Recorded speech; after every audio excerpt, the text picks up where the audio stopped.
So motherhood currently has an image problem, and I believe it's going to have a much worse impact on women everywhere around the globe than we can currently even anticipate. That's why I decided to start making videos about that topic and trying to bridge the gap between the past, the present, and the future of motherhood through a global and feminist lens. Because what we see right now is a huge divide between women. On the one hand, we have feminists who just decide to oppose motherhood, like as the institution of motherhood entirely, as a way of resistance, which is totally understandable in this current political climate. On the other hand, we have tradwives who are selling motherhood back to us as this aspirational, luxurious aesthetic, which is working for many women because many women are very much burned out from late stage capitalism, and they see a solution in this type of content and in this kind of messaging. So the problem is that by the time these women find out that it's not actually a solution to their problems, it is already too late. They already gave birth to that child. They already married that man.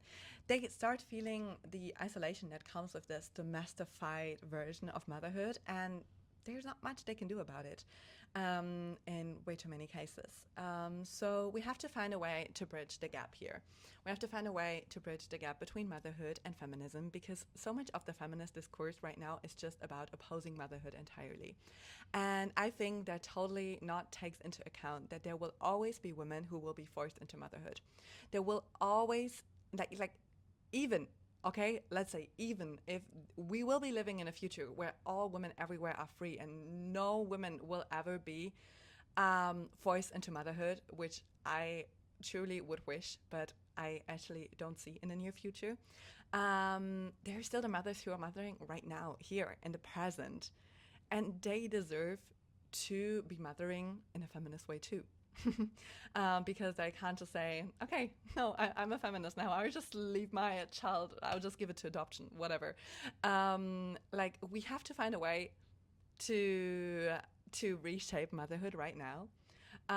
So it will not only be beneficial for our future generations to come and for the children that we are currently raising, but also for us right now, for the women right now who are raising kids who do not agree with these tradwife values, okay? And for that, I just want to make a small distinction between motherhood as in the institution of motherhood and mothering as like the act of mothering. Because it is a big difference, actually. Like motherhood, the institution of motherhood, yes, it is oppressive to women. There is no question about it. Motherhood as like the institution, so like the rules, the norms, the expectations that come with mothering have been shaped by men. They've been created by centuries of colonialism, of imperialism, of patriarchy, of capitalism. That's the truth, okay? And yes, these systems are deeply oppressive to women, and all women who decide to become a mother right now, by default, have to mother in the system. But there is hope though, because mothering, the act of raising a child itself, can just as much be an act of resistance, can just as much be a political statement the way not having children is, okay? If you are a mother right now, you are literally shaping the future. You are literally raising the next generation. So what I would wish is that the whole conversation around motherhood in feminist theories is less about just how deeply toxic that system is. We already know how toxic that system is. I think there's not a single woman existing on this planet right now that hasn't faced this oppression, that hasn't felt the misogyny that runs so deep in our society. So it is obvious that this institution of motherhood is oppressive to women. There is no discussion about it. But I wish we would continue this conversation, okay? I wish we would just not like leave it there and just say, okay, well, that's not for me. Okay, we just all decide to not have children anymore. Because as I said, it's just taking completely out of account all the women who will always be forced to have children and all the women who are currently parenting. And if the progressive women, if the feminists decide to simply stop that conversation right there and just say, okay, I'm good, I'm living my child-free life, like, obviously, go for it. Like, I love every woman who decides to not have children in this political climate, as I said. But I just wish the conversation would continue. I just wish we would still look for a solution for the women who are currently mothering and who will always be forced to mother, who will mother in the future. Because if we do not do that, then we will hand motherhood to the tradwives. That's unfortunately the case. If more and more progressive thinking women decide to just stop the conversation right there, to not fight or advocate for women in other parts of the globe who might be forced into motherhood, then we will leave motherhood to the tradwives. And this will not only impact the women who don't have a choice, maybe, who, like I said, are being forced to mother or who are being raped, which can also happen to you, by the way, if you're living in the global north, obviously. So don't think it won't impact you. That's what I want to say. Don't feel too secure in your comfort. The thing is, if we leave motherhood entirely to the tradwives, if we just decide to exit this conversation right here and there, what we do is we create a vacuum. And that vacuum will be filled happily by politicians who will use it to enforce their own ideas. So once motherhood will be tied entirely to this tradwife ideology, it no longer acts as a site of agency. Like if all feminists just leave the chat and just say, no, we don't want to do that at all. We don't want to talk about it anymore. We just decide to not have kids. Then it would just become a site of national purity and morality. And what many women maybe don't know is that motherhood has always been weaponized by politicians to control our bodies and to control our autonomy.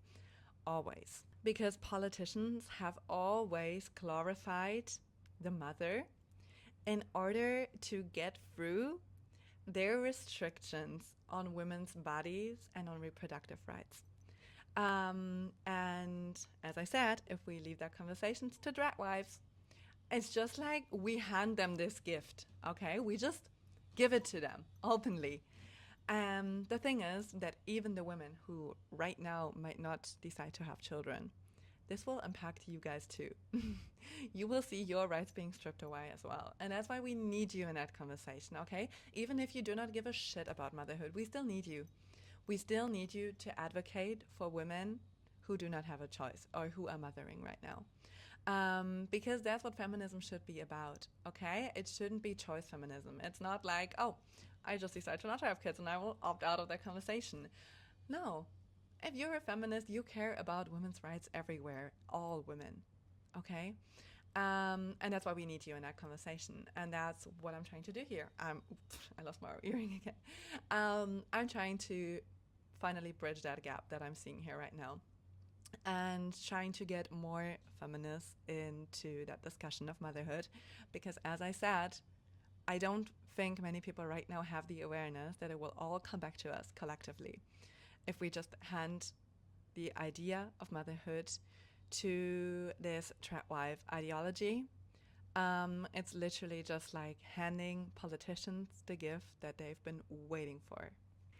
So what I'm hoping to achieve with this work is to basically shape the conversation from whether or not women mother to how we mother, under what circumstances, with whose support. Because if feminists turn away from motherhood, then patriarchy will turn it into their policies. So if the feminist conversation just entirely opts out of motherhood, we do not win, okay? We just surrender the narrative. And the moment we do, motherhood actually becomes a weapon and someone else's war on women. And this is not me fear-mongering, okay? This is also not something of the very distant future. I'm trying to raise awareness right now. I should have done it yesterday, actually. I should have done it 5 months ago. Like, we're already at a critical point. We see governments everywhere in the world spiraling into fascist ideologies.